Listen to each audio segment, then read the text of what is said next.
Bonjour à tous, j'espère que vous allez bien. La première vidéo de la chaîne s'est intéressée aux espèces recréées illégalement par InGen sur Isla Sorna. En effet, le spinosaure, le corythosaure, l'ankylosaure et le cératosaure ne faisaient pas partie de la liste d'InGen.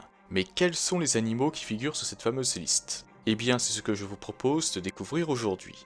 Avant de commencer, ce qu'il faut savoir, c'est que vous pouvez retrouver cette liste dans l'article « Qu'est-ce qui a tué la loi de la garde des gènes ?» se trouvant sur le site du Dinosaur Protection Group, et que la liste en question est divisée en deux parties. La première répertorie l'ensemble des animaux d'Isla Nublar, tandis que la seconde, quant à elle, comprend ceux d'Isla Sorna. Commençons tout d'abord par Isla Nublar. Comme vous pouvez le voir à l'écran, la population de l'île a été estimée le 5 octobre 1994, soit environ un an après les événements du premier film.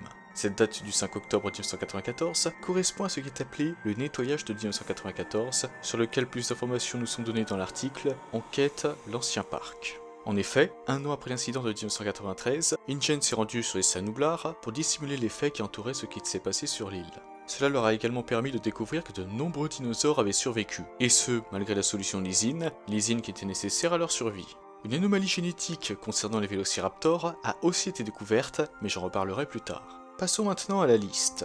Du côté des herbivores, sur les 6 brachiosaures qui vivaient sur Isla Nublar, 5 ont survécu. L'un d'entre eux a perdu la vie pour cause de malnutrition, tandis que les 5 autres sont restés à proximité de leur enclos depuis l'incident de 1993. Sur les 15 Parasaurolophus, seuls 9 étaient encore en vie, tandis que plusieurs ont été dévorés par Rexy, les autres restaient à proximité des autres herbivores pour assurer leur protection. Quant aux Triceratops, 3 vivaient sur l'île avant l'incident de 1993, mais en 1994, il n'en resta que 2. Un des Triceratops était mal en point et mourut pendant l'incident. Au cours du nettoyage de 1994, des marques de morsures de tyrannosaures furent découvertes sur son cadavre. Concernant les Gallimimus, leur population a grandement baissé en un an. 24 vivaient sur l'île en 1993, tandis qu'en 1994, il n'y en avait plus que 9. Cela est dû aux attaques du tyrannosaure. N'oublions pas après tout que les Gallimimus étaient les plus petits herbivores d'Isla Nublar à cette époque, et qu'ils ne disposaient d'aucun moyen de défense contre les prédateurs. Et c'est ici que s'arrête la liste du côté des herbivores. Passons maintenant aux carnivores. Concernant les dilophosaures, leur population n'a pas évolué.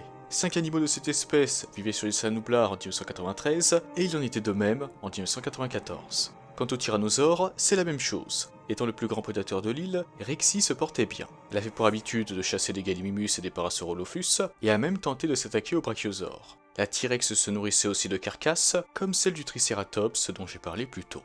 Du côté des vélociraptors, sans surprise sur les 3, il n'en restait aucun. Cependant, des carcasses de jeunes raptors ont été découvertes sur Isla Nublar pendant le nettoyage de 1994. Les raptors avaient en effet réussi à changer de sexe et avaient également commencé à se reproduire. Cela est dû à la fameuse anomalie génétique dont je vous ai parlé plus tôt. L'ADN de grenouille présent dans leur génome a permis aux raptors de se reproduire. Cela doit vous rappeler la scène au sein de laquelle Alan Grant découvre un nid de dinosaures et comprend ainsi que les animaux peuvent se reproduire. Eh bien, nous savons quelle espèce de dinosaure a pondu ses œufs. En effet, dans le jeu vidéo Jurassic World Evolution, si vous allez dans la base de données d'InGen sur le Vélociraptor, vous pourrez lire ceci. Le Dr Alan Grant, Tim et Lex Murphy sont tombés sur un nid de raptor alors qu'ils se rendaient au centre des visiteurs. C'est ainsi que le Dr Grant a compris que les dinosaures du parc se reproduisaient. Les œufs avaient d'ailleurs déjà éclos quand Grant et les enfants les ont découverts, donc peut-être que l'enclos des raptors se trouvait autrefois à l'endroit où ils ont trouvé le nid. Par la suite, les animaux auraient été transportés dans un nouvel enclos plus sécurisé à cause de leur extrême dangerosité, et les œufs auraient alors été abandonnés sur place. C'est possible, et c'est la seule explication qui me semble plausible pour expliquer la présence de 2 raptors loin de l'enclos de ces derniers.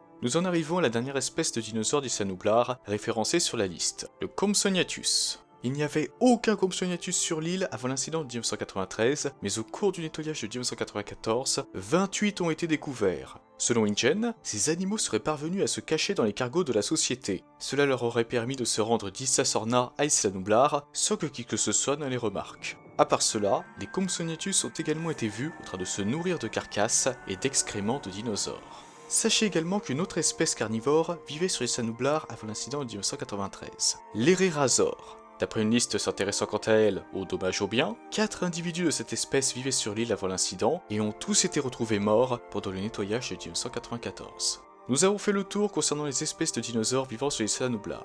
Passons maintenant à celle d'Isla Sorna. Avant de commencer, sachez que la liste comprend l'ensemble des animaux qui vivaient sur l'île avant le passage de l'ouragan Clarissa et l'abandon du site B. Le nombre de dinosaures au sein d'une espèce a donc peu évolué entre l'abandon d'Isla Sorna et les événements du monde perdu Jurassic Park. Pour vous donner un exemple, nous avons vu dans le film un bébé stégosaure et un bébé tyrannosaure. Il est donc difficile de connaître le nombre exact de dinosaures et reptiles volants qui vivaient sur l'île en 1997. Du côté des herbivores, avant l'abandon du site B, on dénombrait 10 brachiosaures, 4 mammanthisaures, 4 edmontosaures, 13 parasaurolophus, 10 triceratops, 22 microceratus, 11 stégosaures, 9 pachycéphalosaures et 20 gallimimus. Voilà toutes les espèces herbivores qui vivaient à cette époque sur les Sassorna. Comme je l'ai dit dans la vidéo sur les espèces recréées illégalement par InGen sur le site B, plusieurs espèces de dinosaures provenant de ce dernier ont été amenées sur les Sanoublars pour servir d'attraction à Jurassic World. Selon le Dinosaur Protection Group, toutes les espèces que je viens de citer existaient à Jurassic World.